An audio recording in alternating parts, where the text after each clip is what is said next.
Olá, mais uma vez, cá estamos de volta para o webinar que nos tem acompanhado esta manhã sobre requisitos técnicos de funcionamento para as salas de endoscopia.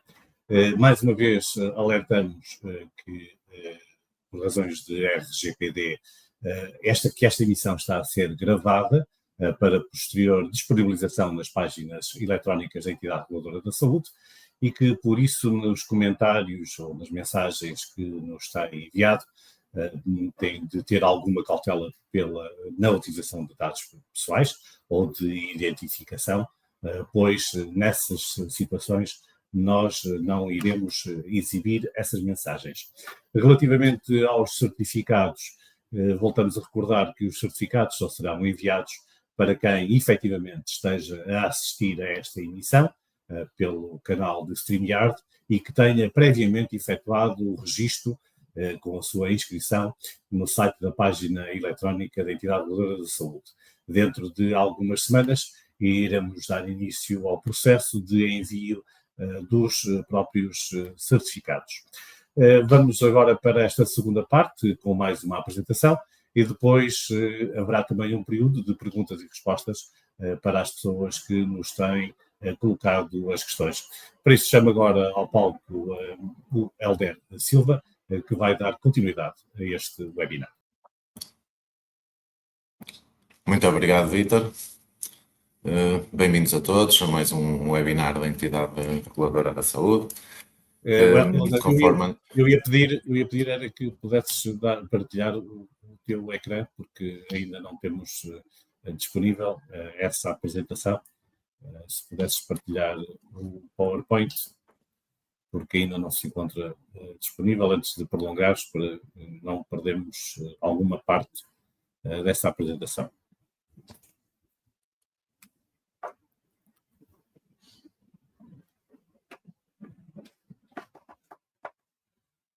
Ainda não está, Helder, se calhar vamos ter a necessidade de uma intervenção dos nossos colegas para que possamos visualizar a tua apresentação.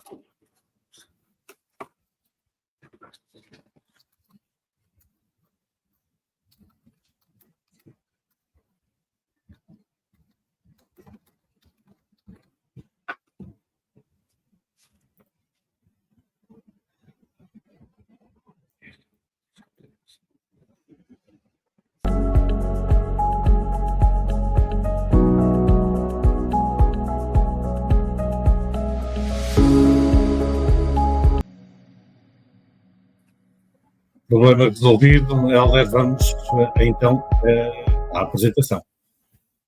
Não sei se me está a ouvir. Obrigado, Vítor. Sim, estou a ouvir, obrigado. Resolvidos então os problemas técnicos, vamos então passar aqui à apresentação. Bom dia a todos, bem-vindos a mais um webinar da entidade reguladora da saúde. Conforme indicado pelos meus colegas, o meu nome é Helder Silva, sou um dos engenheiros eletrotécnicos da Unidade de Fiscalizações de Licenciamento.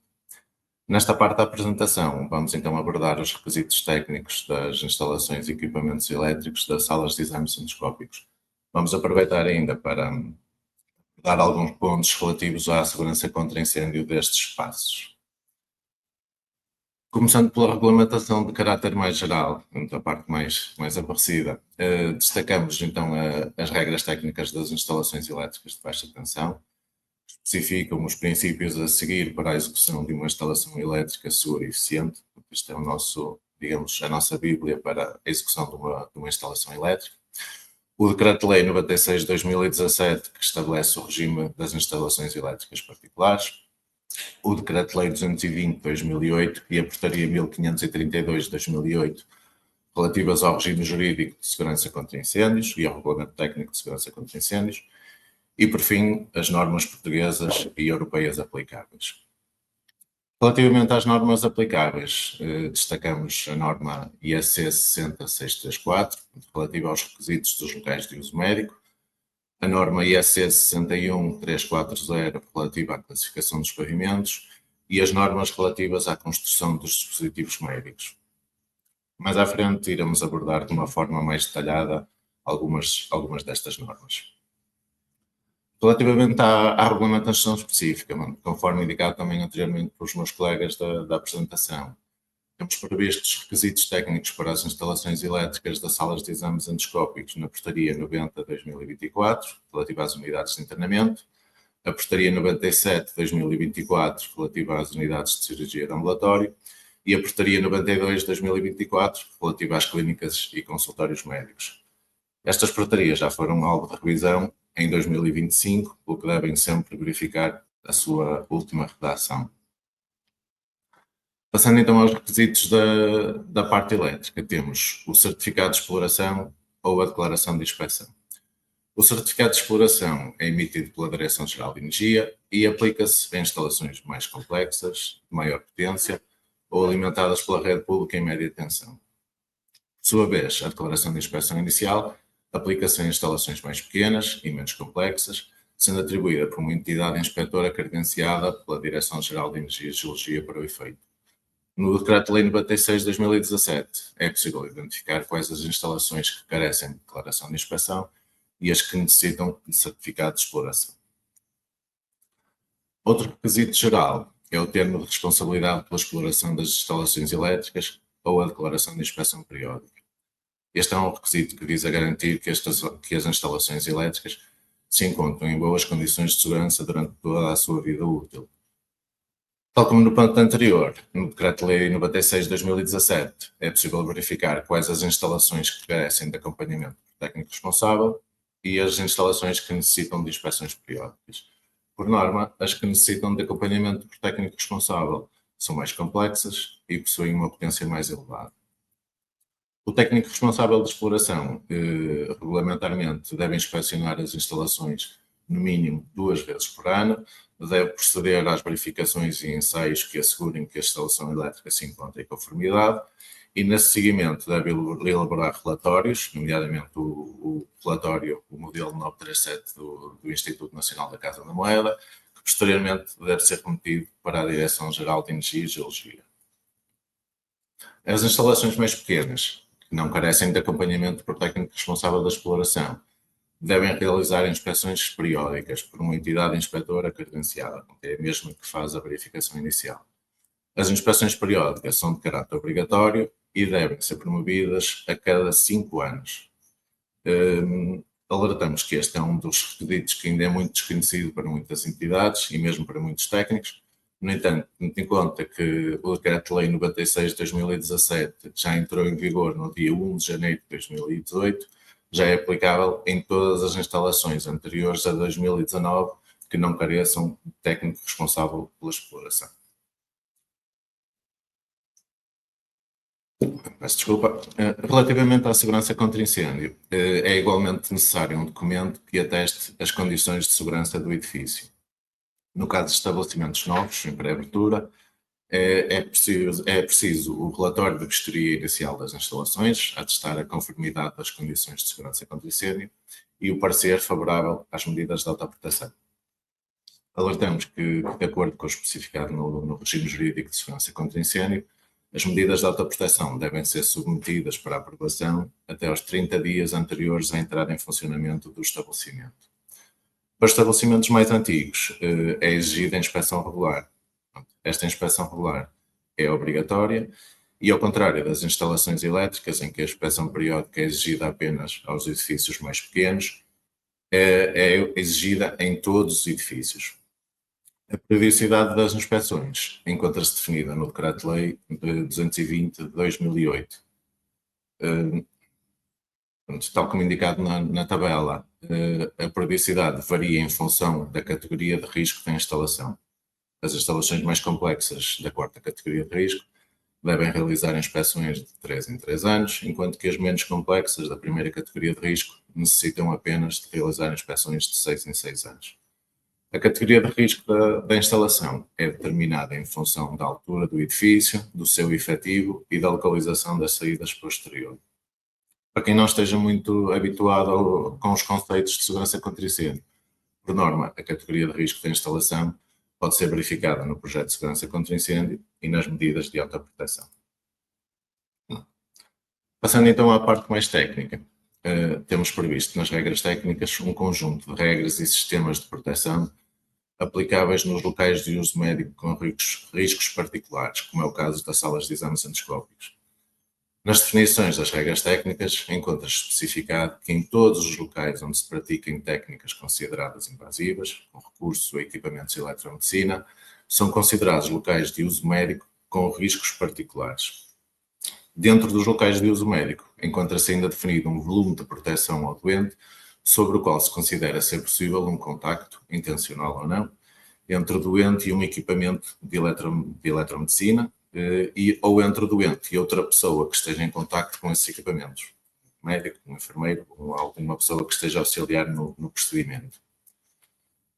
Conforme representado na imagem, o volume de proteção ao doente abrange toda a área envolvente da marquesa, com um afastamento de 1,5 m.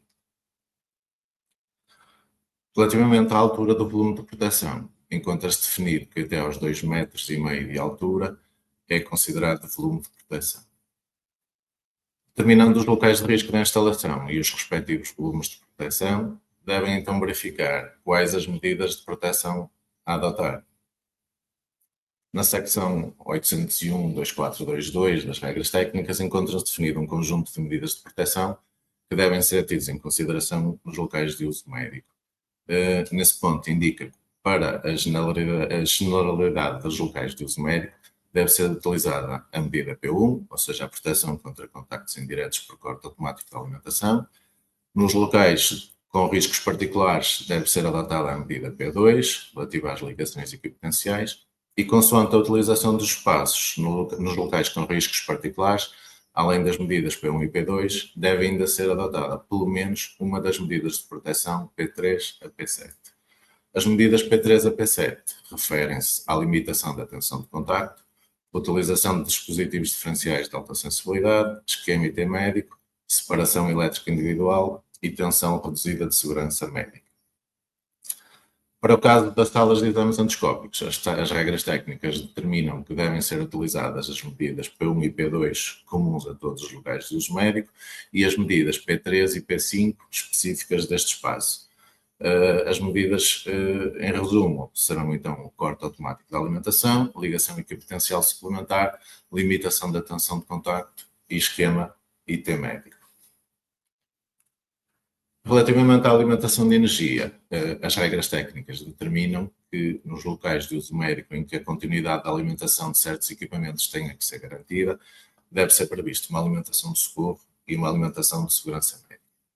Por norma, a alimentação de socorro é assegurada por um grupo gerador, acionado por um motor de combustão, e a alimentação de segurança médica por uma unidade de energia ininterrupta, mais vulgarmente conhecida por UPS. No caso das unidades mais pequenas, que não tenham instalado grupo gerador, é aceito que a alimentação dos equipamentos de socorro seja assegurada por uma segunda unidade de energia ininterrupta.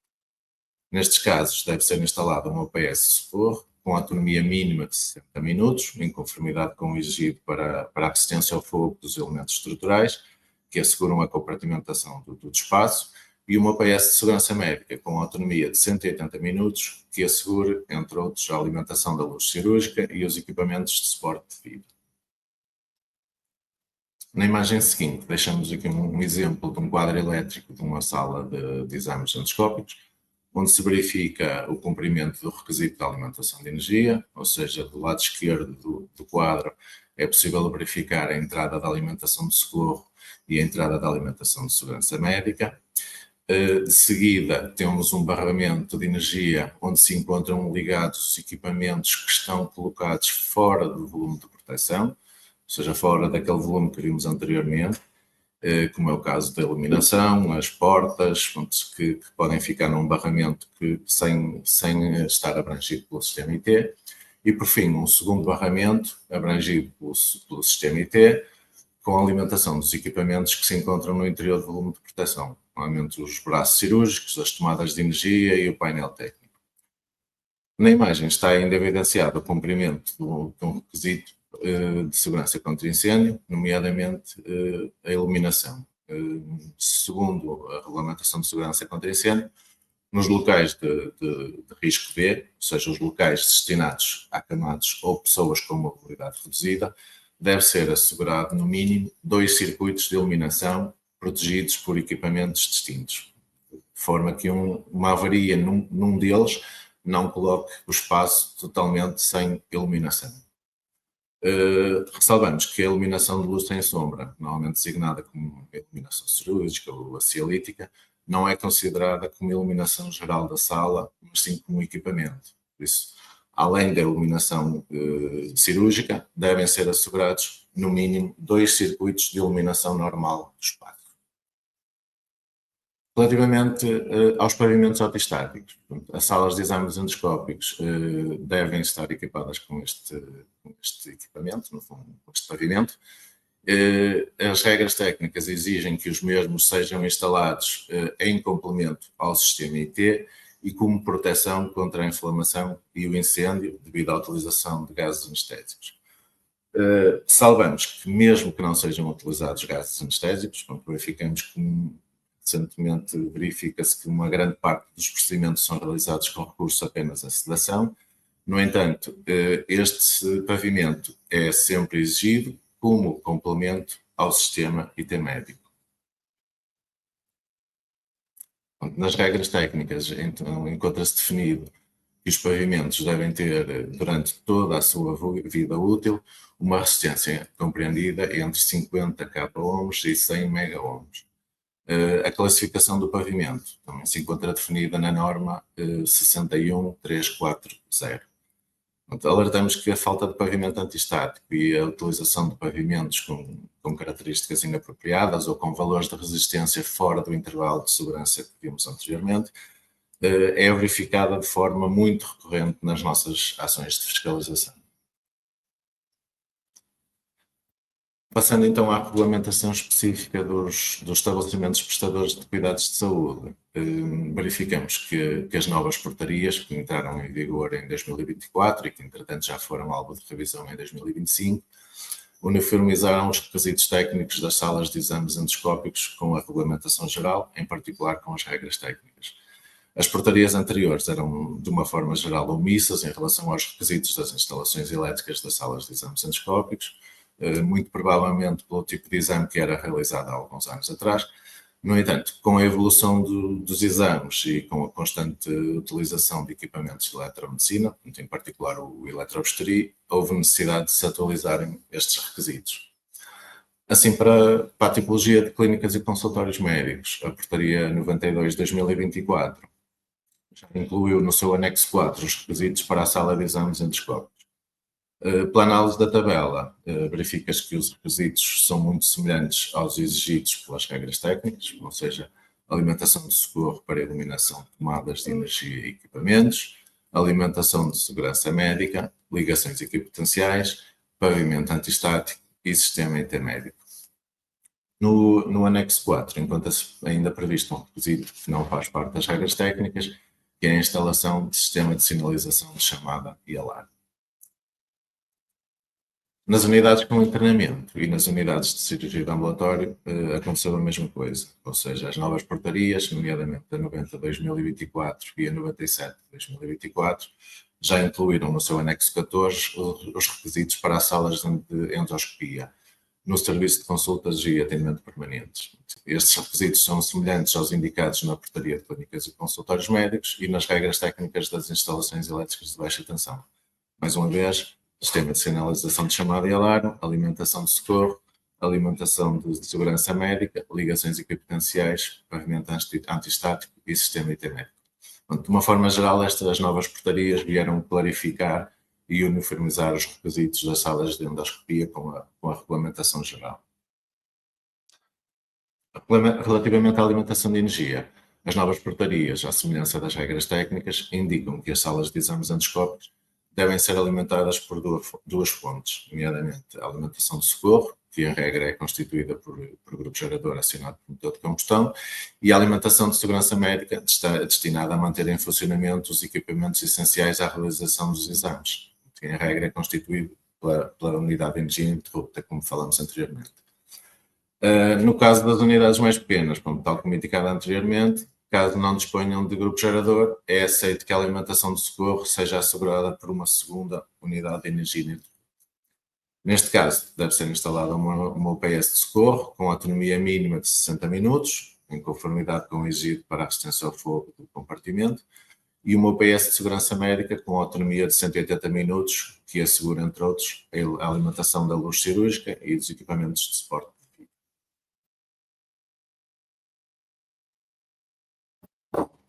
Passando por fim aos requisitos das normas aplicáveis, destacamos em primeiro lugar as normas construtivas, ou seja, todos os equipamentos médicos devem ser construídos segundo normas específicas para equipamentos e dispositivos médicos, o que nem sempre se verifica nas nossas ações de fiscalização.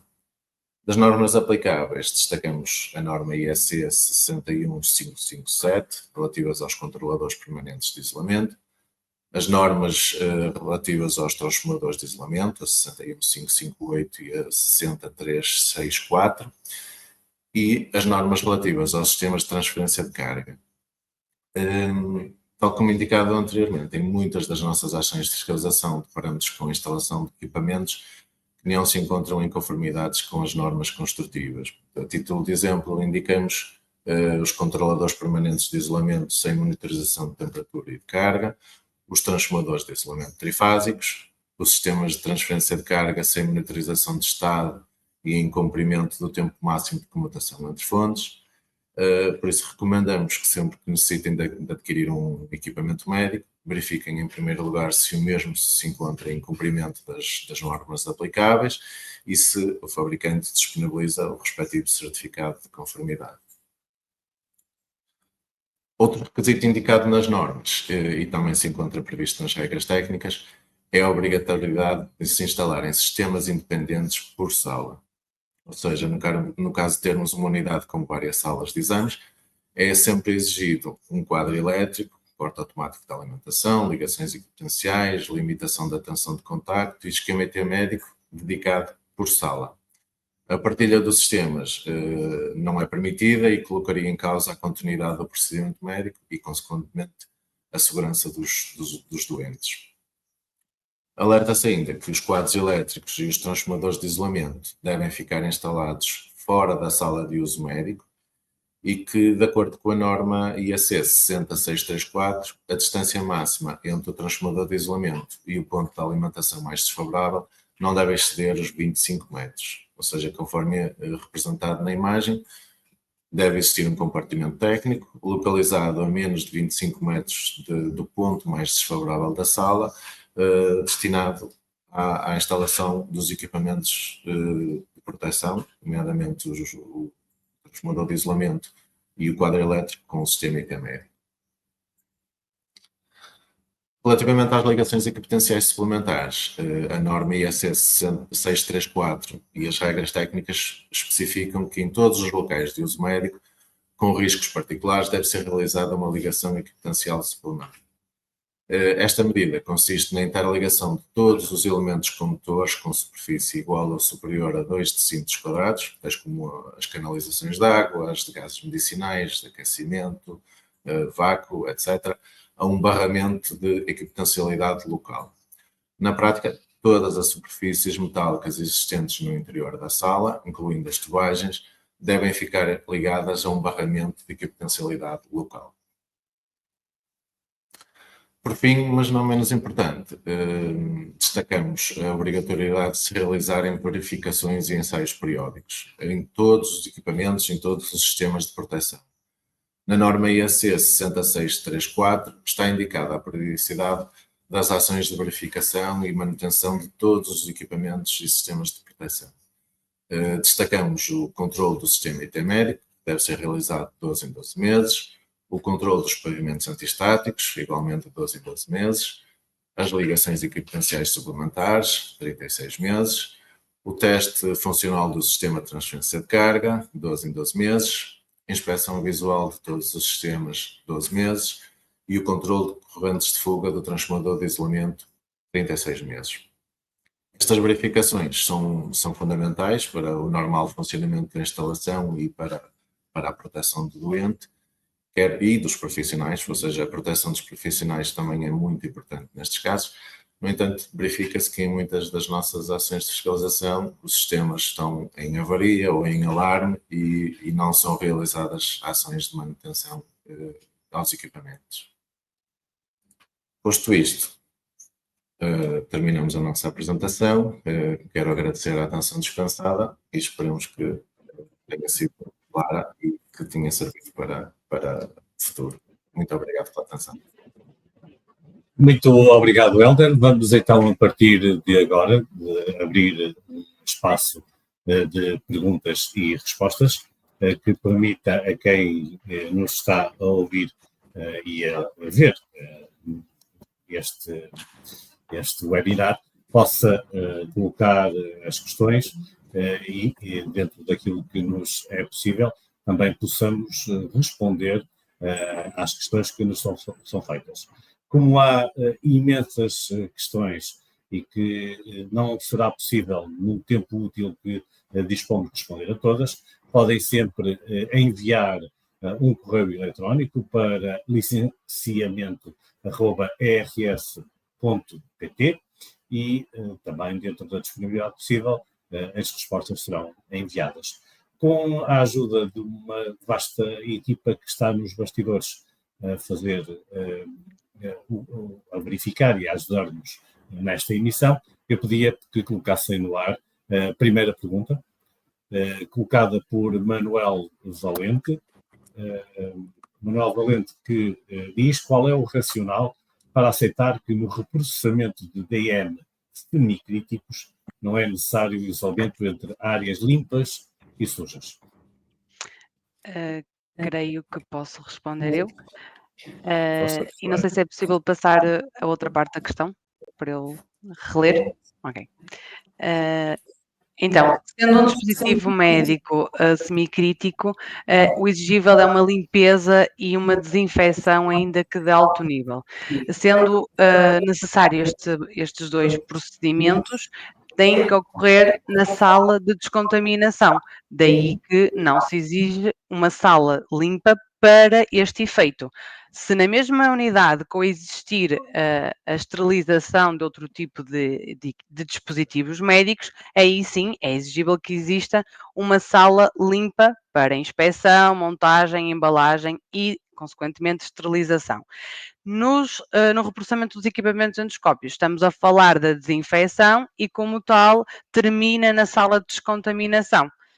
Não sei se foi totalmente esclarecedora, mas caso o Sr. Manuel queira colocar novamente a questão ou especificar a questão, pode fazê-lo tal como o Vítor já referiu. E a pergunta continua. Suportando legalmente inclusive regulamentar. E, efetivamente, podemos ler nas portarias que as salas têm as suas funções adstritas e, como tal, a sala de descontaminação é para limpeza e desinfecção, enquanto que a sala de reprocessamento é já para a esterilização. Este processo, no que tange aos equipamentos endoscópios, não está contemplado. Por isso é que só se exige uma sala de descontaminação. Ou seja, nas portarias de atividade. Muito obrigado. Vamos, então, avançar com mais uma questão, através da rede LinkedIn, Rui Vieira. Quais são os tipos de barreiras sanitárias admissíveis no armazenamento? Então, Sr. Rui, tipos de barreiras sanitárias, atualmente os fabricantes já produziram soluções distintas. Podem ser verticais ou horizontais, enquanto que na orientação há referência ao armazenamento vertical. Atualmente os fabricantes já produziram armazenamento em armários horizontais e verticais. Penso que consigo responder a essa questão, porque no fundo é exatamente isso que se aplica atualmente. Muito obrigado, Soraya. Vamos então ao próximo espectador, Pedro Mota. Onde deve localizar-se o armário de armazenamento dos endoscópios já desinfetados? Creio que esta também é para mim. Estou cheia de sorte. Então, não existe um local específico para o armazenamento. Conforme conseguimos perceber pelas portarias de atividade, não está instituído um local próprio para o armazenamento. E eu, no meu esquema, que depois podem consultar, deixei exatamente o armazenamento a meio, porque o armazenamento não tem que ser na sala de reprocessamento, ou seja, na sala de descontaminação, obrigatoriamente. O que nós temos que acautelar, e isso não é exigido nem pelas nossas portarias, que dispõem dos requisitos mínimos a observar nos serviços, nem pela orientação número 8 da Direção-Geral da Saúde. O que nós temos que acautelar é que o endoscópio segue um circuito unidirecional e que nunca há o cruzamento entre sujos e limpos, ou seja, para acedermos a um equipamento limpo, não cruzamos com o equipamento que ainda não foi alvo de reprocessamento e por isso é considerado sujo, contaminado. Ou seja, não existe uma localização, tem que se atender à funcionalidade do espaço e acautelar este ciclo unidirecional para não comprometer as boas práticas do controle de infecção. Muito bem. Mais uma pergunta. Raquel Afonso, bom dia. É obrigatório existir o carro de emergência na sala de endoscopia? Bom dia, Raquel. Sobre a exigência de carro de emergência. O anexo das portarias, eu estou a ouvir-me com delay, não sei, se calhar. Estou tranquilo, vai. São Ok. apenas... O carro de emergência não é exigido na sala de exames, é exigido que exista um desfibrilhador a 15 metros. O equipamento que é exigido na sala de exames, e vou aqui, eu não vou partilhar nada, Vítor, vou só utilizar aqui a portaria para relembrar. O equipamento que é necessário cautelar na sala de exames endoscópicos é um monitor de sinais vitais, com monitorização contínua da ECG e de saturação, de oxigênio, o aspirador de secreções, um carro de anestesia, com material tanto de sedação como de intubação traqueal, e lá está, tem que haver a disponibilidade do equipamento de desfibrilação a menos de 15 metros, ou seja, na sala em si não é obrigatório, mas tem que haver disponibilidade a 15 metros de equipamento. Penso que já respondemos. Andreia de Jesus, eu penso que esta agora é a vez do Couto. É obrigatório o sistema de ventilação, circulação de ar na sala de reprocessamento de desinfecção de endoscópios? Olá, bom dia, Andréia. Sim, Vítor, confirma-se, esta é para mim. Sim, de facto, de acordo com o anexo, com os anexos das 3 portarias, tem que ter, de facto, um ventiloconvector ou uma unidade de indução e, logicamente, para garantir a supressão, considerando que a sala de desinfecção e de descontaminação, que é um compartimento dito sujo, portanto, tem que estar em subpressão, pelo que terá que ter sempre um sistema de extração forçada, além do ventiloconvector ou unidade de indução, e, logicamente, dar sempre cumprimento aos parâmetros que estão definidos no anexo, neste caso, o caudal de ar novo mínimo de 10 renovações de hora, e sim ter a extração forçada, e realçar que o sistema de extração de limpos tem que ser independente de sujos. Penso que respondi. Muito obrigado, Manuel. Agora temos uma pergunta da Cristina Oliveira, que pretende só confirmar se a sala de reprocessamento já não necessita de ter uma UTA e ventilação de extração privativos.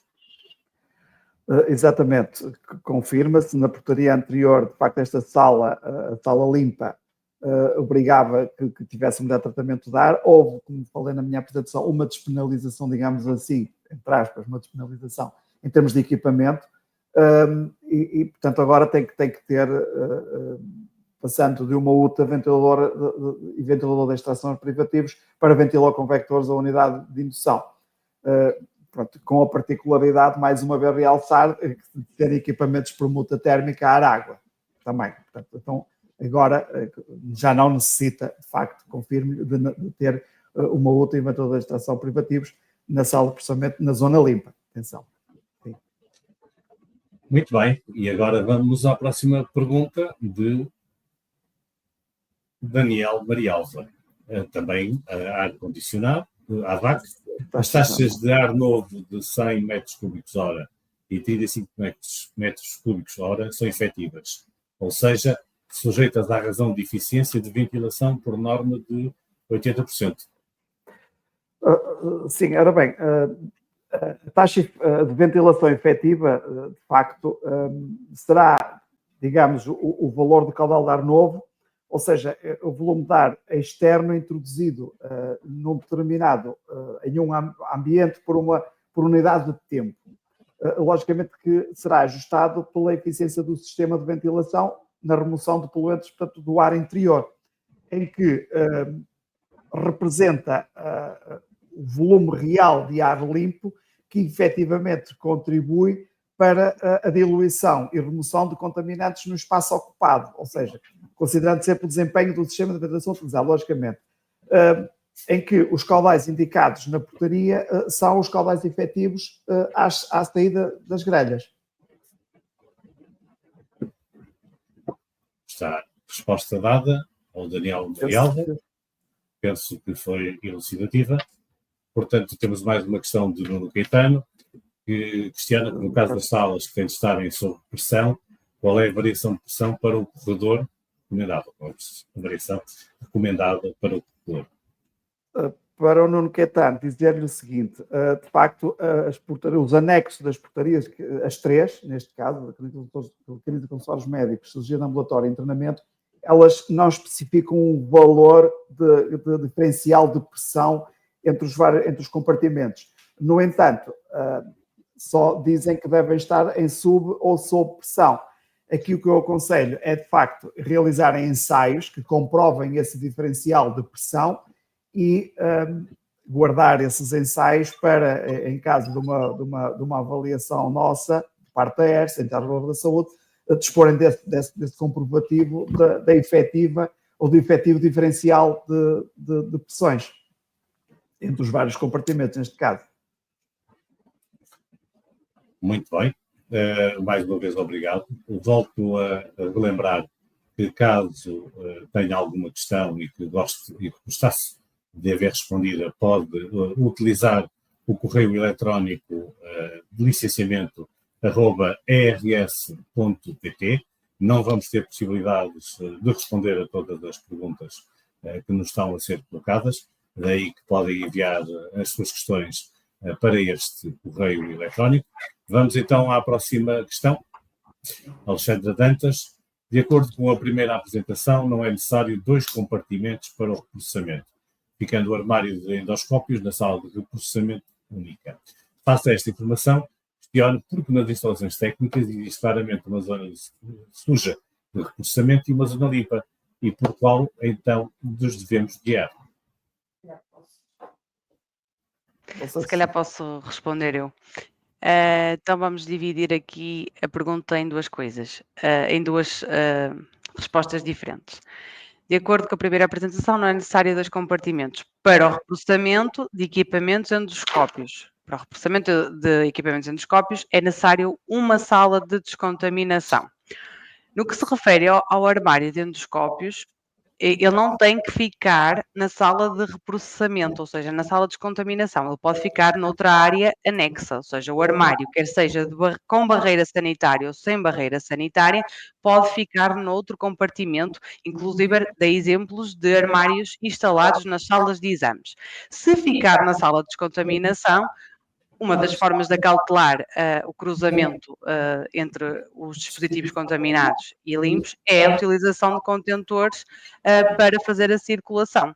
Por outro lado, também deu exemplo, por exemplo, de uma sala de reprocessamento que utiliza reprocessador automático de endoscópios com 2 portas, ou seja, o equipamento entra na sala de contaminação e depois sai para uma outra sala limpa, e era aí que estava o armário com barreira sanitária. Ou seja, isto depende das necessidades no local e daquilo que a entidade tem disponível. Respondendo à segunda questão, porquê é que existem exigências técnicas para sala suja e para sala limpa? porque estamos a falar de uma unidade interna de reprocessamento, ou seja, é-lhe obrigatório quando é necessário uma sala limpa. Esta sala limpa é quando estamos a falar de esterilização, imaginando que existe uma unidade de saúde que tem uma sala de, ou melhor, tem uma unidade interna de reprocessamento, que na sala de descontaminação, além de descontaminar equipamentos endoscópios, faz o reprocessamento de outro tipo de dispositivos médicos que carecem de esterilização, por exemplo, as pinças de biópsia ou outros da atividade a que estejam sujeitos a este processo de esterilização. É necessário ter a sala limpa. Por outro lado, estamos a falar de uma sala de descontaminação que só vai dar resposta ao serviço de exames endoscópios, esta sala de descontaminação não carece de ter a outra sala limpa, carece de ter a sala de descontaminação e, por isso, deve observar os requisitos que lhe são obrigatórios da sala de descontaminação. Creio que já respondi à questão. Ainda assim, se subsistir alguma dúvida, podem remeter, tal como o Vítor já o disse. Muito bem, mais uma questão agora de Fernando Fernandes. Estou a fazer obras de remodelação numa clínica e gostaria de saber que cuidados devo ter na escolha do pavimento a instalar na sala de endoscopia. Agora penso que essa pergunta será para mim. Obrigado, Fernando, pela pergunta. Pronto, tal como indicado na nossa apresentação, o pavimento deverá ser antiestático condutivo e deverá ter características técnicas para salas de uso médico, conforme definido na norma 61340. Pronto, tal como falado na apresentação, ressalva-se que a resistência do pavimento deve ter, durante toda a sua vida útil, um valor de resistência compreendido entre 50 kΩ e 100 MΩ. Este é um dos requisitos que falham muitas vezes nas nossas ações de fiscalização. Penso que será mais ou menos respondido. Muito obrigado, Helder. Mais uma questão de Miguel Silva. Numa sala de exames endoscópicos, que os circuitos e equipamentos devem ser garantidos pela alimentação de segurança médica? Ora, penso que esta também será para mim. Obrigado, Miguel. De acordo com as portarias que regulam as salas de exame, nomeadamente as de consultórios médicos, internamento e unidades de ambulatório, no anexo das instalações elétricas está definido que deve ser garantida a alimentação de segurança médica para iluminação, tomadas de corrente e alimentações especiais. A única exceção que é permitida que fique fora da alimentação de segurança médica é o raio-x portátil. O raio-x portátil, pela sua potência, pode ser alimentado pela rede normal do edifício. Muito obrigado. Filipa Rocha questiona se é imperativo ter uma tomada terra na sala de exames. Esta também é para mim. Obrigado, Filipa. Sim, ou seja, tal como falado na nossa apresentação, em todas as salas, em todos os locais médicos com riscos particulares, é necessário a realização de ligações equipetenciais suplementares. É necessário que exista um barramento de terras onde se liguem todas as superfícies metálicas e as tomadas de terra são fundamentais para a equipetencialização dos equipamentos médicos, os carrinhos, os equipamentos de eletromedicina, nomeadamente os eletrobisturis, necessitam de uma ligação equipetencial e se não tivermos essa tomada de terra disponível não vamos conseguir fazer essa ligação.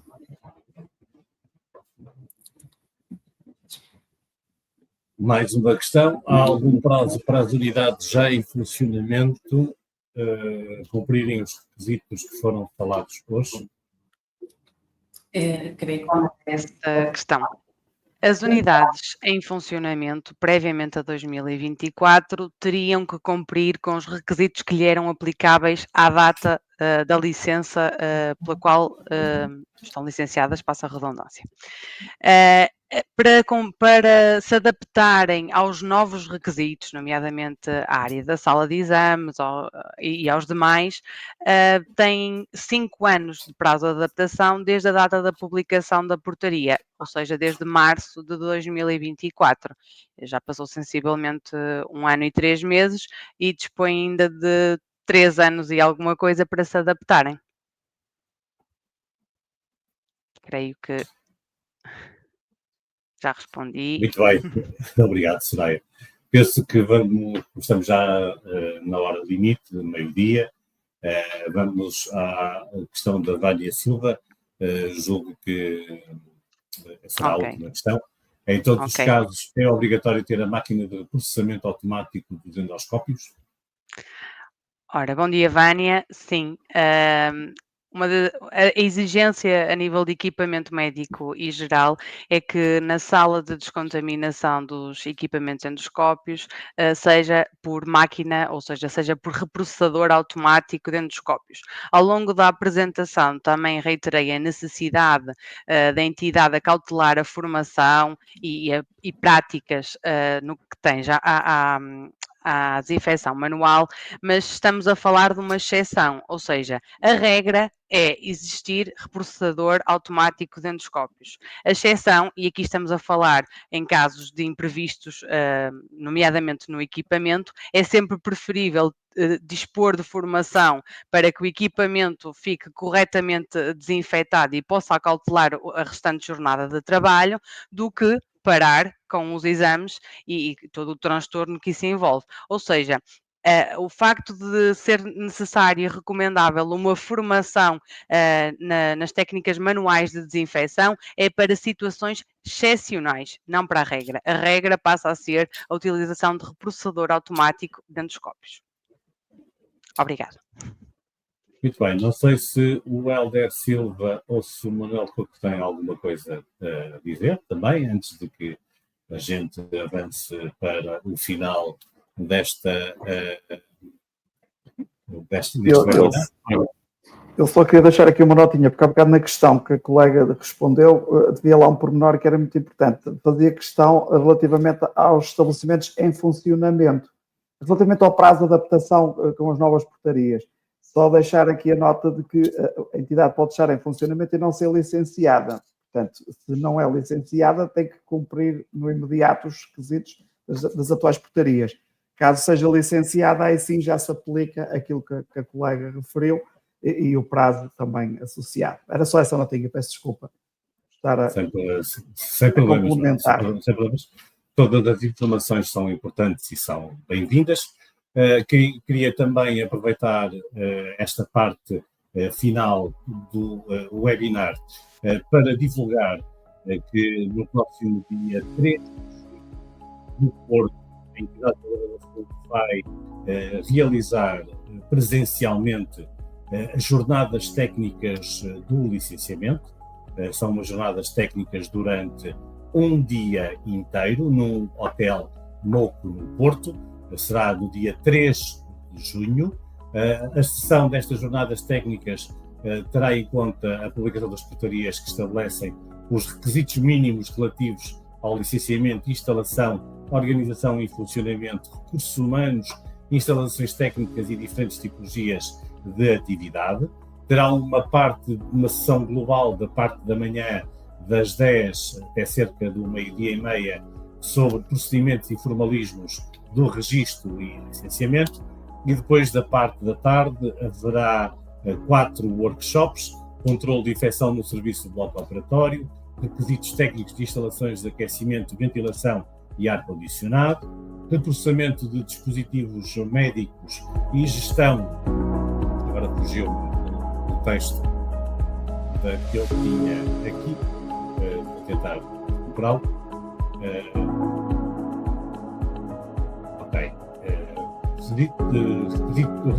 Requisitos técnicos de instalações de ar-condicionado, reprocessamento de dispositivos médicos e gestão de requisitos hospitalares e requisitos técnicos de instalações e equipamentos elétricos. As jornadas técnicas deverão terminar perto das 5 da tarde. Terá no dia 3 de junho no Porto, mas também vamos realizar as mesmas jornadas técnicas no dia 6 de novembro em Fátima. As inscrições para o Porto, previsivelmente, ainda irão abrir durante o dia de hoje. Só ultimar apenas os aspectos informáticos para a realização da inscrição e os lugares serão limitados. Mais uma vez, Soraya, Hélder e Manuel Couto, muito obrigado pela vossa disponibilidade e provavelmente vamos nos ver todos outra vez no dia 3, mas presencialmente nas jornadas técnicas. Obrigada. Obrigado a todos.